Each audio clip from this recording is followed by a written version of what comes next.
toward the end of the Parsha, and it's on page 816. So the Torah says like this. All right, this is something we say every day. Vayomer Hashem el Moshe Lemor on page 816. Daber b'nei Yisrael v'amarta v'sulem tzitzis al kanfei v'gdei l'doros v'nusu al tzitzis hakodav p'sil Tailless. The Torah, this is the famous command of wearing tzitzis. And the command is that when you wear by Torah law, when you wear a four-cornered garment, you have to put tzitzis on them. By Torah law, if you're not wearing a four-cornered garment, you don't have to have tzitzis. So if you're wearing a pullover shirt that does not have corners on it, by the letter of the law, you don't have to wear tzitzis. Tzitzis is something that you wear on a four-cornered garment. Apparently a four-cornered garment was something that people wore in those days, and therefore it was something common. What we do is, since we have the opportunity to fulfill the mitzvah, we force ourselves to fulfill the mitzvah by wearing a four-cornered garment, which is the tzitzis that we put on. The tzitzis we put in has four corners. I mean, there's really very little about that garment that we need. You got a t-shirt, you got a shirt, you don't really need the tzitzis, and we put it on in order to fulfill the mitzvah, to force ourselves to fulfill the mitzvah. That's why the big tailless that you wear, by Ashkenazi circles, usually when a man gets married, German Jews wear it from the time of 13, as do most of the Sephardi communities. A boy at the age of 13 starts putting on a tailless. But the tailless simply means, the word tailless literally means a garment. In the Gemara, if you've learned about Mitzvah, Shnaim Ochazin Betalis, two men that are holding a garment. We think of it in terms of a tzitzis garment. Two guys having a fight in shul. It's not what it means. A tailless just means a garment. We call it the tailless, that's in the vernacular what it's called. And the tzitzis, we call the undergarment that has the strings attached to it, which in Europe they used to call it your arba kanfas. They used to call it your four corners. Are you wearing your four corners today? Right? They call it the arba kanfas. Now, the halacha is that if you're wearing a four-cornered garment, and you should force yourself to do the mitzvah of tzitzis by wearing a four-cornered garment. And that's why we do the mitzvah of tzitzis. They say the Vilna Gaon, before he died, the Vilna Gaon was on his deathbed, and he grabbed his tzitzis and he started crying. So his Talmidim said to him, "Why are you crying?" He said, "Here's an easy mitzvah like tzitzis, and where I'm going, I'm not going to be able to fulfill it anymore. I'm going to the world of reward, and in the world of reward, you can no longer fulfill the mitzvahs. You only get what you did, what you accomplished, not more than that." So it's a very easy mitzvah. And the idea of the mitzvah is, it's like almost a proverbial ring around the finger. That when you're about to do something wrong and you look down and you see your tzitzis and you're about to go into a club and you look down and see your tzitzis and say, well, listen, this just does not go together. So some people's reaction is, well, since they don't go together, and off go to tzitzis. Well, that's not the idea. The idea is look at your tzitzis, and the tzitzis should be a reminder for you that this is behavior that is unbecoming. And hopefully that behavior the tzitzis will be the proverbial reminder of who we are and what we're about, and therefore we won't do the avera. That's the basic idea of having tzitzis. The symbolism of the tzitzis, first of all, take a look at the word tzitzis. The word tzitzis, the word tzitzis itself equals, how does this work? 1 second. Tough is 400. A tzaddik is oh, I know, because tzitzis is someplace spelled with two yuds. That's right. So a tough is 400, and then a yud is 10, is 410. And the second yud, between the word tzitzis, the second tzaddik and the tough, there's also a yud in many spellings, right? So you get the 420, plus one tzaddik is 90, is 510, and the second tzaddik is 90, comes up to 600. And then you have, on each corner, you have 8 strings. You have the 8 strings of the tzitzis, and you have the 5 knots, the 5 sets of double knots. So 5 and 8 is 13, plus the word tzitzis itself is 600, so you end up with 613. That's a reminder of the mitzvahs. That's one of the ideas that's contained in the tzitzis. Now, there are many obvious allusions. The tzitzis alludes to various concepts and ideas. First of all, the 8 strings, which is a reminder on our 4 corners. The number 8 is the number beyond nature. 7 is the natural world. 8, did you ever hear that idea? 7 is the natural world, is 7 days of creation. 8 is the dimension beyond nature. That's why the Hanukkah miracle is celebrated with 8. There are 8 candles in the Hanukkah miracle. That's a miracle beyond nature. So the number 8, bris milah, the circumcision, is on the 8th day. A Jewish child is circumcised on the 8th day. Now, why is that? Why the 8th day? Why specifically on the 8th day? So the answer to that is also, if I were to ask you, imagine you were at the time of, use an example. How many of you are Americans? How many of you are Americans? Okay, good. Those of you who aren't, you should be. But okay, so if you're American, so you can appreciate the fact that the NCAA tournament is beginning. Pick one team. Pick one team to win the NCAA tournament. I'll take the field. You pick one team, right? It's not always that easy, even this year's tournament especially. So if you have a tournament, where one team is clearly, when Bill Walton was playing, when Lowell Sindor was playing, it wasn't too difficult. But in recent years, it's always okay. So you're always safe picking either Duke, North Carolina, or Connecticut. You're probably going to get close. But it's not, in this year's tournament, if you would have taken Duke, I would have gladly taken the field against you. Even though I'm a Duke fan, I would have gladly taken the field for money because the chances are better. The field, it's a very difficult pick. In hockey, well, obviously the Blackhawks, but I'm from Chicago, by the way. In basketball, so other than when Michael was playing, it's not always such he's from Chicago. How do you like that? What a coincidence. In baseball for sure, you take one, I'll take the field. Okay. Now, what would happen? And as well as I do, it's a very difficult pick. The World Cup, they always have these. It's a difficult pick when you pick one team. What would have happened if you were around at the time of Avram Avinu? You're at the time of Abraham. He gets a prophecy. Imagine you're with the first Jew in history, and God shows you a prophecy, what you're going to have to get through in order to survive. You're going to have to get through Egyptians, Persians, Romans, Amalekites, Inquisitions, Holocausts, right? Imagine being shown a projection. What are Jews going to have to get through all the way to survive? What do you want to bet on, the Jews or the field? Absolutely. Absolutely. A good bet. You'd be much wiser. The Romans were tougher, for sure. And the Greeks were tougher, and the Egyptians were tougher, and everybody was tougher. And if you had a bet, you would bet on, a logical bet, you'd bet on the field, not on the Jews. Yet, we're still here. And the reason we're here is because we survive supernaturally. We survive. I don't like the word supernatural. It makes it sound like we're all a bunch of guys who are just fluttering around invisible. I don't mean that. Sorry. I mean the survival of the Jewish people as a nation defies. I'll get to you one second, Josh. The survival of the Jewish people defies the odds, and the reason it defies the odds is because the world doesn't. Where God is not limited by odds. What God does to Avram Avinu says, "I deliver a message to you." Circumcision, which is done on the organ of reproduction, which represents future generations, is on the 8th day. 8 is the number that transcends natural running of the world. And that's a message to Avram Avinu that the Jewish people are going to defy the odds and they are going to survive against all the natural running of the world. That's why it's bris milah on the 8th day. So the number 8 always represents that number, that dimension, which is beyond the natural world, which is a reminder that there's a God running the world, that things aren't running as you would expect them to run.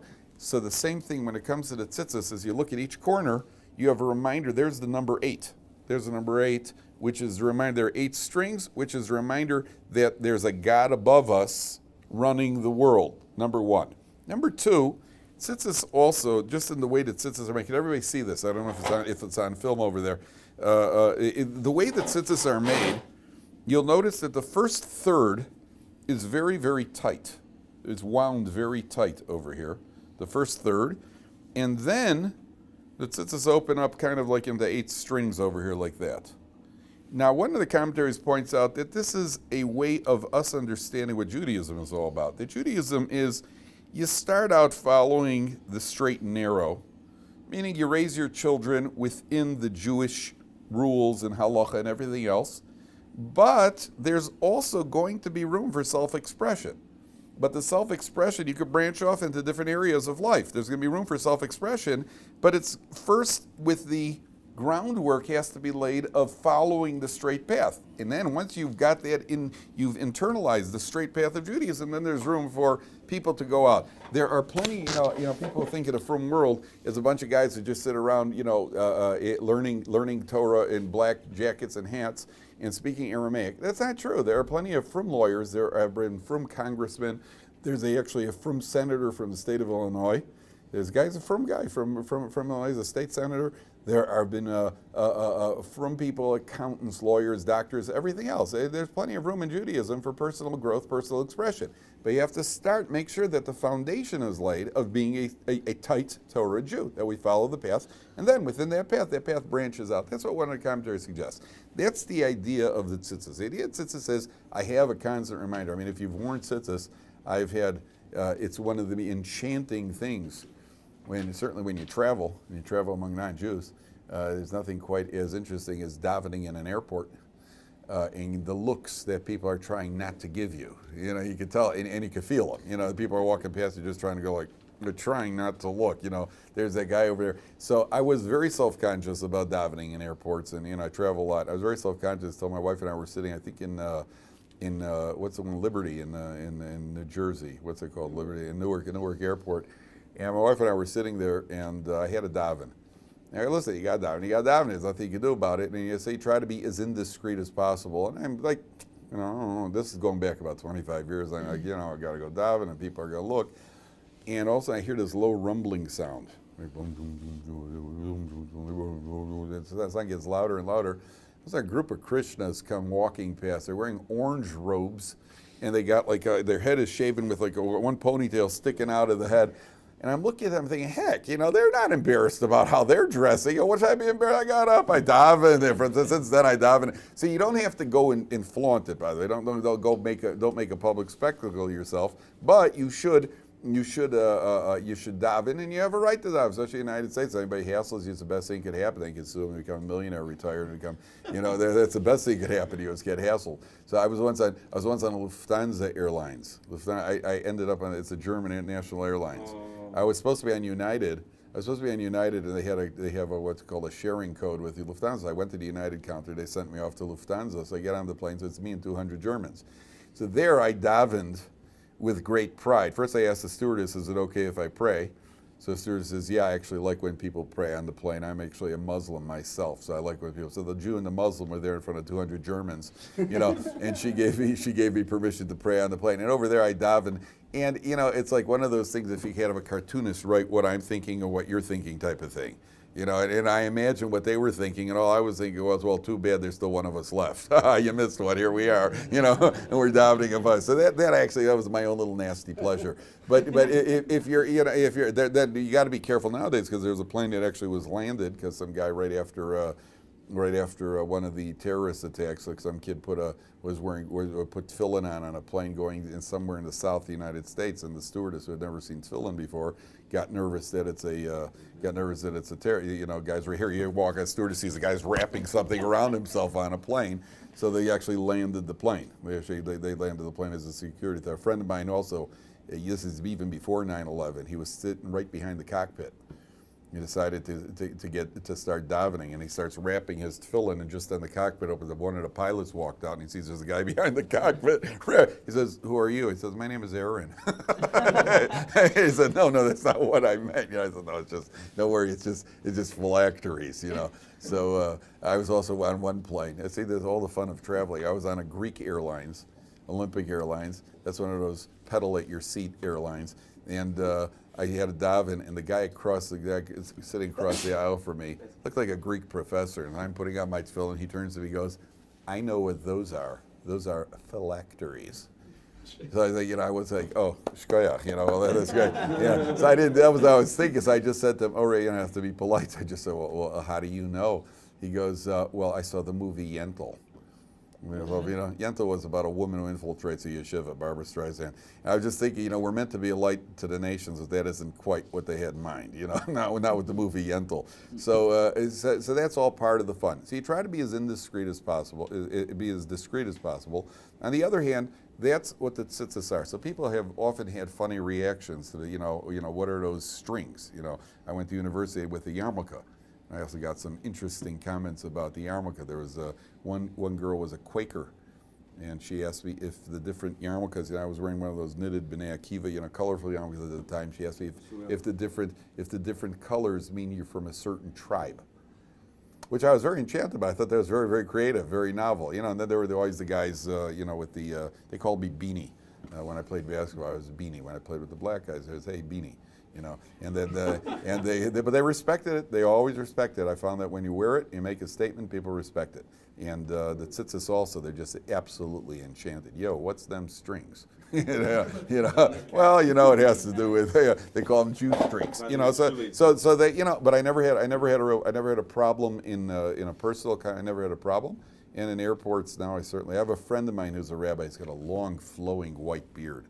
Tall guy, very impressive looking. He's got a long, flowing white beard. So he said he's overheard quite a few Santa Claus comments. Like, mommy has had Santa, he's got, no, not at all. He's skinny as a rail, but he looks a very, very long, flowing beard. And Rabbi Feldman told us, Rabbi Feldman also is a very, very tall, dignified looking Rav with the rabbinic garb. So he was once talking to a priest. They got off the plane and they were walking through the airport, and he heard a conversation behind him. One of the guys says, "Hey, what does that guy on the left do?" He says, "I don't know, but they're in the same line of business." So you can't, you're self-conscious, but that's what the tzitzis is meant. That's what the tzitzis are meant for. Now, interestingly, in Sephardic communities, they tuck the tzitzis in. In the tzitzis, you'll notice that the Torah says in the next pasuk, "Uri isa mosa," you're supposed to see it. It's supposed to be there as a visible reminder. And in Sephardic communities, they actually tuck them in. Now, a lot of that was a response to anti-Semitism, because in certain places, if you walk around with your tzitzis out, that marks you off as a Jew. It wasn't good for your health. So the tzitzis ideally should be worn out. Chassidim, you'll notice, wear the whole garment out. You ever notice the Chassidim wear the whole garment on the outside? In Ashkenazi, in Litvish communities, certainly in Israel, we wear our tzitzis out. There are places in America, when I was growing up, we used to go, when we leave the Jewish neighborhood, we always put on baseball caps. On baseball caps, you don't know what you're going to encounter. At Wrigley Field, you always knew who the frum kids were, because they're the ones they're the ones with the baseball caps and a brown bag where they brought kosher food from home. And on Pesach time, they're the ones crunching matzah, so that's quite a disguise. But you always, so the tzitzis also, they tucked it in. That's one of the reasons, by the way, payas. You ever see people have payas neatly behind their ears? My sons have their payas behind their ears, and that was also a response to anti-Semitism, because if you walk around with payas out and your tzitzis, you look too Jewish. So that was a response. But nowadays, it's acceptable to wear the tzitzis tucked in. You could tuck your tzitzis in, but if you're able to, you should wear tzitzis out. Josh, right? I'm sorry. What was Justin? Sorry, I knew it was with a J. Not bad. Go ahead. You were going to ask something. Oh no, I had a quick comment when you were talking about the Jews and how we survived and everything. There was something I just read recently in Ken Spiro book, Crash Course in Jewish History, was that the Jewish population was one of the few, if not the only nation, to ever arise not having a land first, where all these other nations had lands, right. So they've all disappeared. We don't have a land, right? Didn't have a land. Didn't have a land. There's no land to crush us. Right. Okay, that's one of the benefits of exile. One of the benefits of exile, the blessing and the curse is that we're never all together. So even when one nation that rises up against the Jews, you always find Jews somewhere in Australia and somewhere in, they're always, Jews will show up everywhere, especially in the office when they give out something free. That's when the Jew comes out. When they give out free Danishes in the office, it's always the one guy, his name is Peterson. Yet he goes, "Hey, they're free?" The Jew has just revealed himself. That was the so Jews. We somebody once said, Rabbi Weinbach once said, you can change your Moses, but you can't change your noses. They will always sniff us out. The Jew will come out. But that is one of the blessings, that the Jews are never pooled together. I heard about these two Israeli guys who went off to some far out island somewhere some far island somewhere where there's this ancient tribe, and they have the nighttime celebration. And they're standing there watching, and the witch doctor is doing his dance around the circle at night with the fires and the tom-toms and everything, pom-pom, whatever they call the drums are beating. And this unbelievable thing, and this Jewish guy says to him, and leans over to the other guy, says to me, Yiddish, "If my mother could only see me now." And just then the witch doctor stopped in front of him and said in Yiddish, "If my mother could see me now." They'll turn up. They turn up in the weirdest places. That's the rule. Okay, now, what is this tzitzis here? What's this tzitzis here got to do with the Parsha? The Parsha, all along we've been talking about the spies. Go into the land and all of a sudden at the end of the Parsha Parsha throws in, the Torah kind of throws in, okay, here, have some tzitzis while you're at it. After what's it got to do with it? So I want you to see the pasuk. Take a look at 39, verse 39, 3 lines from the bottom. The Torah says on page 816, V'hoya lachem letzitzis, it shall be for tzitzis for you. Uri'isam also you shall see it. Uzchartem es kol mitzvos Hashem. You should do all of Hashem's mitzvahs. V'asisam osam, and you will do them. You remember the mitzvahs, you'll do them. V'lo sasuru, you must not stray acharei levavchem v'acharei einechem, after your hearts and after your eyes. Asher atem zonim achareihem. Now, keep your finger on the plate, keep page 816, turn back to the first page in the Parsha, which is 798. Take a look at the first pasuk. Vaydaber Hashem el Moshe, where Hashem says to Moshe, Shlach lecha anashim, send men, v'yasuru es eretz Canaan. They should check out the land of Canaan. And look what it says over here on page 816. V'lo sasuru acharei levavchem v'acharei einechem. That means that the idea of checking out and the idea over here of lo sasuru, of straying after, has to do with what you see and where you go. And therefore, the Torah is telling you, "V'lo sasuru acharei levavchem," do not stray after your hearts and after your eyes.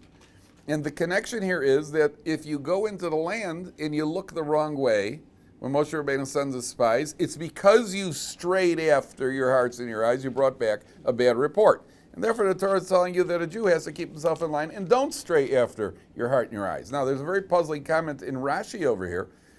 Take a look at Rashi, where Rashi quotes the Talmud.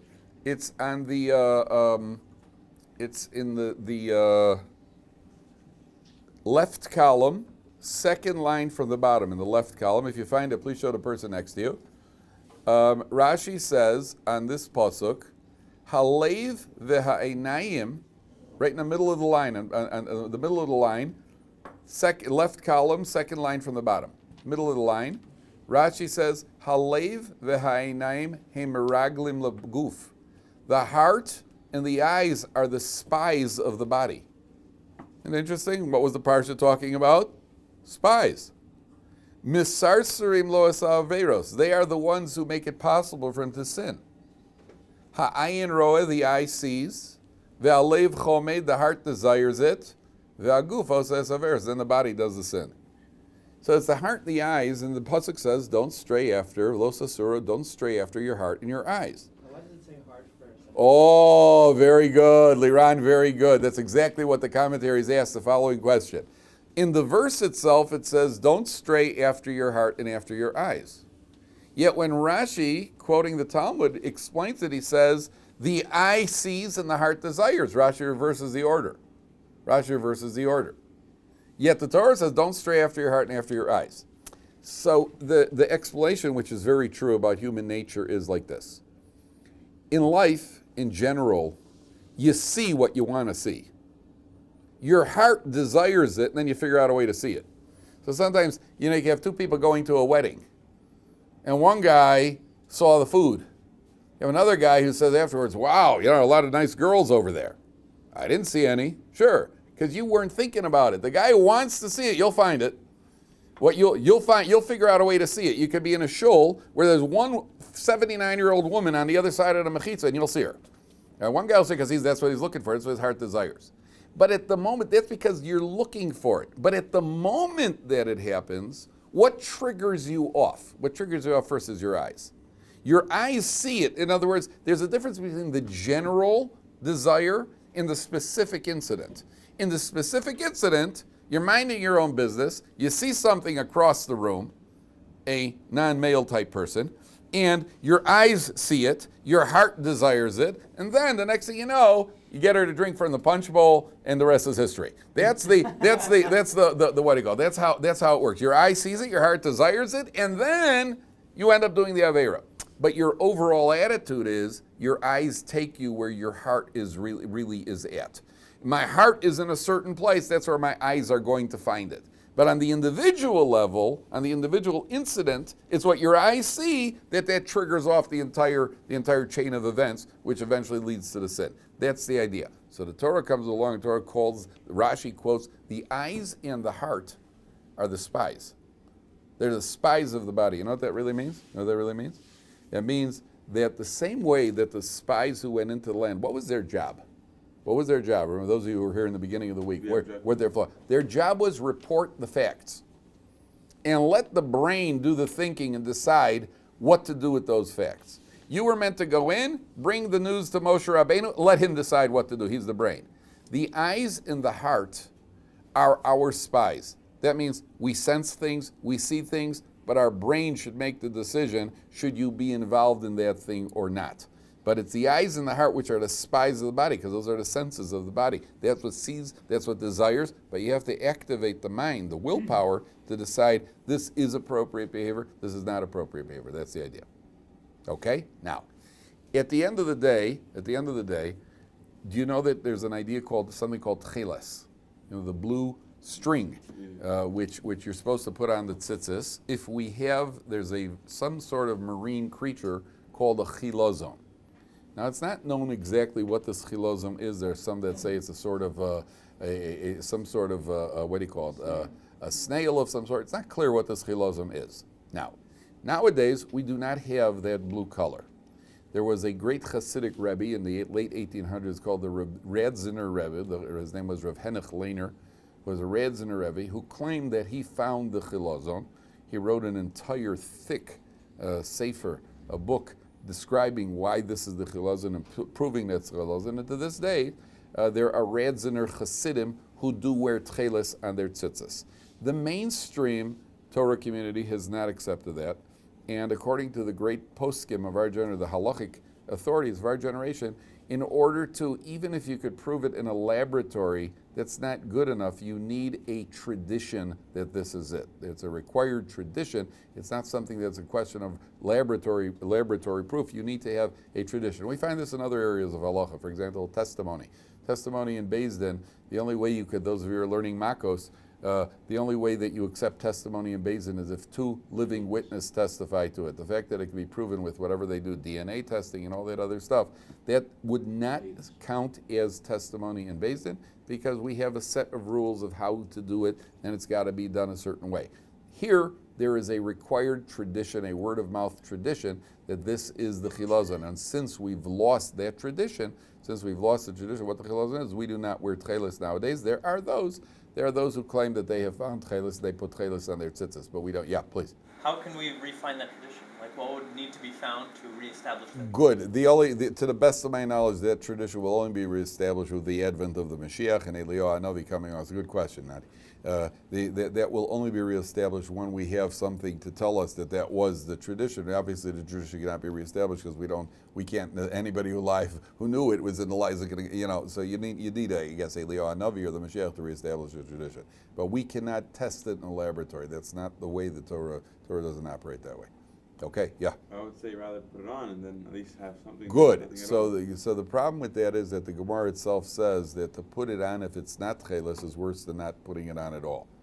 The Gemara says to put it on if it's not really the Tailless is worse than not putting it on at all, and therefore just wear the tzitzis white, which is how we do it. Now the garment itself could be anything, by the way. The garment itself, as long as it's got four corners, you could have a what do you call it? You could have a sports outfit. They're actually yeshiva guys, when they play basketball, they don't want to get their tzitzis there, so they used to take off their tzitzis. So then somebody came up with the brilliant idea to have a T-shirt that's cut more than halfway up. If it's cut more than half, it's got to be cut more than halfway up in order to constitute corners.